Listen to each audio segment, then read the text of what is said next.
Hi everyone, it's Tarrant. And Stella from Meeple University. Welcome to our review of Food Theme Game by Game. So we've got Durian Dash over here, and we've got Wok Roll with the expansion, the Korean wave. Love the puns of the name. Yes, so these are well, you can't have a great restaurant without a wok pun in the title, right? Or a fur pun in the title. Yeah. There's many of those. Yes. There's like the Wok Right In. There's one of those in Walk right in. In the West. Let us stay. Let us. Yep. Anyways. Friend or Pho is one that's out there in the Vietnamese community here. Please write in the comment section as well for your puns. We love puns. Bet they're jokes. Anyways. There's a hairdressing anyway. Durian That's Dash. not why we're here. No. Like, I picked it up because I love eating durian. Not Tarrant. I love durian, but maybe Tarrant likes the game better than the durian. We'll see. And the Wok Roll. This was out a few years ago, and this was out recently. Yep. So these are both from Game, and these are both by Daryl Chow. Yes. So let's start with Durian Dash, and then we'll move to the Wok Roll and the Korean wave. Yes. So this is Durian Dash. This is it's a simultaneous action selection drafting type of game. Everyone is trying to get their favourite durians. And so there will be two markets, Pahang and Johor. And everyone will have one of these cards. This will tell them what type of durian they love. Secretly. And what type they hate. And then it's all about getting the durians that you love. So none of mine are on the board here, but I would be getting 3 points per red prawn. And also for each Mao Shan Wang. These are worth 3 points to everyone. Everyone loves these. I hate the golden phoenixes. Sorry. What? Golden phoenix. Phoenixes? I've never tried to pluralize phoenix before. I just naturally said it. And Phoenixes? I think it is phoenixes, but I've just never...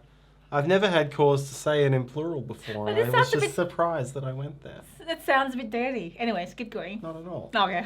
So I hate those, and rotten ones. Everyone hates rotten ones, so I would get -1 points for those. So everyone has a different one of these, all about trying to get the ones you like. So you're all about getting the thumbs up points at the end of the game. Like these ones, not that one. Yeah. And so on. So it's all about selecting actions strategically. So everyone will have 3 action cards in hand, and we'll also have 1 market selection card. And simultaneously, everyone will choose which market they're going from and which card they wish to play. They all get revealed, and then they get resolved from lowest number to highest number. And so I would be in the Johor market, and I would be taking or placing durians from the left. So these cards will tell you you choose which market, and the cards will tell you whether you've got to resolve these actions from the left or the right. Or sometimes you get a choice. So here I would take 2 durians from the left if I were acting now, and then I would also put 1 back from my hand.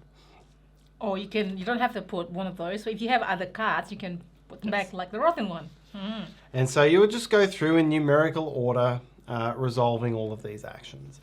So the lower numbers tend to be the weaker actions. Here, number 8, you're just getting 1 durian. You can choose which side. Number 36 here, it's a bit later. You get 2, and then you give 1 to somebody else. You can give them one they hate or one you like. And there's lots of different... It's a bit of a deduction there as well. Oh, you think that person's hate this one? Yep. The very last ones, this one here would let you take 3 durians from the right. But you don't know if there's going to be enough still left because everyone else has resolved, particularly if you're playing at a higher player count. Yeah, and it gets replaced when it gets down to a certain number. Yep. So it might be gone. So as a general sense, here's a really low numbered one. You gain 1, you take 1. Oh, sorry, you gain 1, you put 1 back. So yeah, the lower numbers are going to give you fewer durians. The higher numbers are going to give you a lot. Once those cards are resolved, everyone draws a new card. I think the markets refill only if the market is down to less than 3 or something like that. You keep going through the game until one of the decks is empty. And then you count up all the durians you've collected. See who gets the most points. That's basically the game. Yes. I love durian. Like, it's okay. Some of you, please let me know if you like durian. I know it smells like garbage for some, but if you just go past that smell, it is sweet. It is nice. I know the aftertaste for you is not that great, isn't it? That's what turns me off. I mean, Yeah. the smell is tough. The taste is okay. The aftertaste hangs with me for hours in the form of a smell, and that's probably what I dislike the most about them. Because I grew up with it. It's like Vegemite in Australia. If you don't grow up with it, you're probably not going to like it. I know this is just generic, but in general, that is what it is. Durian's the same. It is big in Singapore. This origami is based in Singapore, and same with Indonesia. I grew up in Indonesia. Durian everywhere. It's getting more expensive, and some durian cost more than others, like this one, for example, or a king something whatever. But it's still durian. So I was attracted originally first by durian, and then okay, the game as well is quite fun, and it is indeed fun. So it's a quick game. It is a bit random, but it is okay. It is a light game. It plays 3 to 6 players, so sort of party game. Is quickly play the card, resolve, and then get the range you like or not. It's a fun game. Yeah, it's a clever little filler party game. I think it fits that niche really well. It's one of the better ones I've seen recently, I think. Yeah, so for that random game, you want it to be light. You don't want it to be not a lot of maintenance, which this has. It has a bit of everything, like choosing the bottom and the top and the bottom row. It's simple, and there's a different, a number from 1 to 50 or something like that. Yep. And you kind of like look at the opponents. You also have a bit of a hidden objective. What durian you're trying to collect, which durian you don't want, and a bit of everything fun. Yeah, this game, I would say this game only has one flaw, which is that all these cards look pretty similar. It's not at a glance, oh, I want the apples and the mangoes. It's like, all right, I want the durian with 2 bits leaning to the left, the one with 2 bits leaning to the right.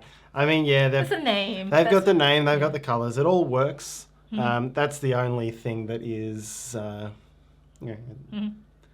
it could be easier at a glance. But you definitely like this durian than the actual durian.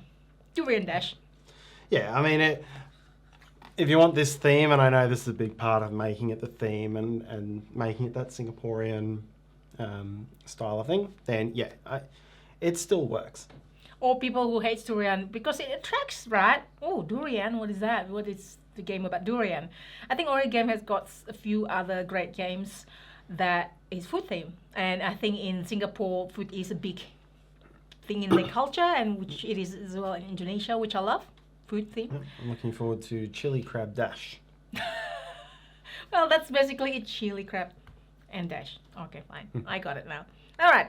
So anything else for Durian Dash? No, I think that covers Durian Dash. I think it is. It's a very good game in its style for what it's trying to achieve. I think it's very good. Yeah, very clever with a little bit of pieces of mechanics that just fits well. Yeah, highly recommended. And next we'll talk about Wok Roll and its expansion.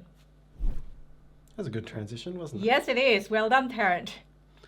All right, so now we're looking at Wok Roll, and which is a couple of years old, really part of the roll and write boom, and then the Korean Wave, which is the new expansion for it. Yeah.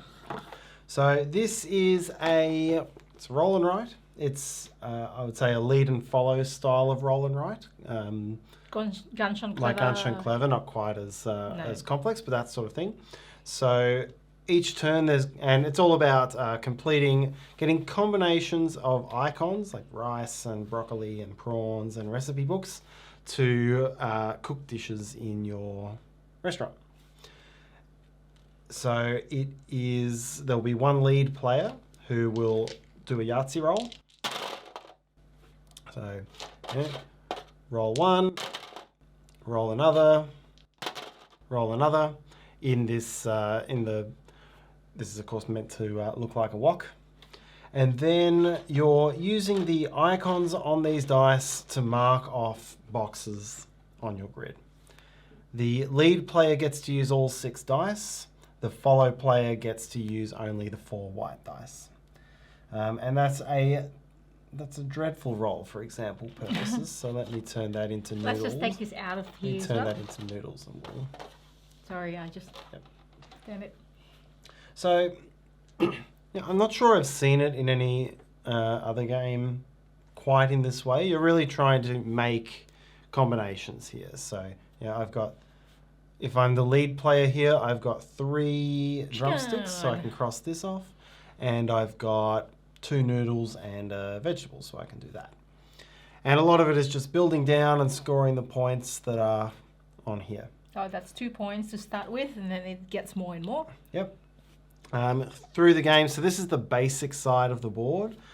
Through the game, you've got 6 fridge items here, and you can cross one of them out to use the icon on it. So it's basically 1 free of each item.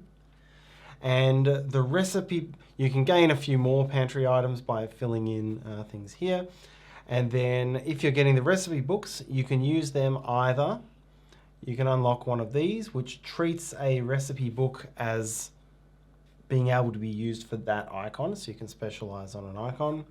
Or you can spend 3 of them to unlock endgame scoring. This would be worth an extra point, for example, for every prawn dish that you scored. Endgame trigger. Endgame trigger is one player has filled 3 columns, or in the case of this one, 3 columns or rows. They're called dishes in the game. Like this one or this one is one dish. Yeah. So that's the core mechanism of the game. And then really what the original game and then expansions bring is different this is boards. the other side, Different boards, different ways. So this is the opposite side of the basic of the original game. It's called the expert menu. And in this case, a whole lot of the columns are locked. There's all these lock icons. So you use the recipe books, or you can take a loss of points to cross out a lock and allow you to keep going down. You'll start to unlock icons that let you open up your pantry. Which can be used on that later. turn. Or on that turn or a future turn. So you'll be using this. This is a bit more... The simple side of the board is very simple. This is coming more into the roll and write style, Gunch and Clever style, where you're unlocking icons. But you can store them for later. Combo it for later. Yeah. Each player has their own private recipe here. It can be worth a lot of points. Gives you some chef's hats, which lets you use your fridge as well. And it's still got the specialty skills. So that's the original Wok and Roll. There's also some individual player powers that you could use. This one treats rice and noodles as the same. This one lets you use prawns as recipe books. 3 extra recipe books, so things like that. Games play 1 to 5 players, by the way. So yes for solo and up to 5. So then we come to the Korean waves. So again, same mechanism. So quickly, I also play 1 to 5. And it basically comes with this. So you still need the dice that comes with the base game and then the whiteboard marker. Yes. So major things that this one brings. It brings kimchi. So now you can unlock kimchi icons on your board. That will give you kimchi that you can then spend on either upgrading your skills or on other high scoring dishes. There's a couple of other race things. The first person to fulfill a rice dish, for example, will get these points and a pantry bonus. If you're filling in complete rows of the pantry, which you do either with those pantry bonuses or with getting a couple of recipe books, then those will give you points as well. There's another side of the board as well. Let's just get another sheet. So that's that one. And then the fourth side, this one here, you've got a skill tree. So when you get these knife and knife icons, which come by getting certain high value things or out of these flower bonuses, then you can start to unlock skills which are worth points, pantry bonuses, additional icons, or additional points for a certain type of icon. In this Korean wave as well, there's this first player in that round, like welcome to style, first player in that round that finish something gets that point. The later round players that finish that, they don't get any extra points. The pantry as well as an overstocking location. So if you fill one of your pantry rows, you can keep loading up on that particular pantry item and gain some points and skills through that. So that is what is new with Korean Wave. 2 new boards, slightly more complicated boards. Sorry, I don't think they're quite both on the screen, but slightly more complicated boards, but a new way of enjoying the same base mechanism. Let's discuss one at a time. So we talk about the base game first. I know this is like 2 years later, but Wok and Roll, the base game, it's the basic side, which is this one. I'll grab it there. This fits the entry level of roll and write. So it's fun, it's quick, it's it's not a lot of, like more on luck rather than strategy because of it's not a lot of mechanics involved. That's the word I was looking for. And then there's the other side of the board, has got slightly more mechanic and complexity and kind of like a little bit more what do you call it? Well, strategy. The word that I keep missing this time. And if you've played a lot of roll and writes, you're not going to get much out of the simple menu of this game, I don't think. Mm-hmm. And plus, this is not. I mean, it's still fun. It's quick. It's entry level for more of a gateway game compared to the Korean Wave. So if you like that and you like food theme, like I do, this is definitely more thematic. If you see here, compared to the base game, you see just like vegetable dish, noodle dish, rice dish, and this one. Oh, we've got what? The rice dish. It's not just rice dish. It is gimbap. This tteokbokki, bibimbap, kimchi fried rice. It's like, you can almost taste it. And thematic noodle dish. There's ramyeon, I'm butchering this pronunciation. Kimchi noodle soup. It's definitely more thematic and more food, but it takes a little bit more time to do your turn. So you kind of like, okay, trying to match icon, trying to match the dice, trying to maximize, all right, what do I need? Do I use my pantry item to use it? That is the one that is taking a bit of time. Yes. Yeah, overall, if I go back to the core mechanism of this game, so it's lead and follow with a Yahtzee roll. The player who is first, or the active player, does get quite a lot more than the other players, and does have the ability, if no one is rolling recipe books can be very valuable, especially when they start to give you good skills. And that's one of my downsides, is that if someone gets a roll like this and can manipulate into a roll like this, they can really get a big advantage off the die roll. So it takes it away from that welcome to everyone's playing the same set of dice. Everyone's playing the same set of choices. It does put it back to halfway between Yahtzee and a roll and write, because you're making the most out of what you're rolling. So that's one thing that you need to understand playing the game. The other thing for me is it doesn't quite have the simplicity of many other roll and writes that are out, because there's a bit just mentally to keep track of. If I'm trying to make combinations of icons which match these dishes, and if I've also got, say, a bonus like this where I get an extra prawn every turn, I have to remember that I have an extra prawn, and then I'm crossing off pantry items as well. So just that little bit of bookkeeping is just the mental bookkeeping is a little bit tougher than your typical roll and write. So it's definitely probably the next level of roll and write, not the entry level. Is definitely the thing that you have to strategize the bookkeeping and the engine build as well by unlocking these ones as well. You have to remember, what dice or what ingredients that you've unlocked that you can use, and then trying to think what's on the dice as well this turn. Yeah. But overall, it is a food food and fun game for me. Just that one. Just be prepared for a slower game rather than the original basic one is a faster paced game. Indeed. Anything else, Tara? No, that covers me. So I know this is completely different, two different games between the Wok and Roll, the Korean Wave, and the Durian Dash. Which one do you prefer? I think I know the answer, but I'm gonna ask anyway. I do like Durian Dash. I knew it. Yeah. Like I should have said it because now I just like pretended I knew. But you are reviewing it. You like it better when you review it. Yeah. Yes. Compared to this one. Like, I enjoy all of them, but Durian Dash has got that simplicity and elegant in a quick party game, and this one is the roll and write, and then this is more thinkier. The Korean Wave and the base one is similar to the other, I guess. Roll and write. Indeed. So let us know if you have played any of those, if you like one or the other. Have you played Durian Dash? Really recommend that.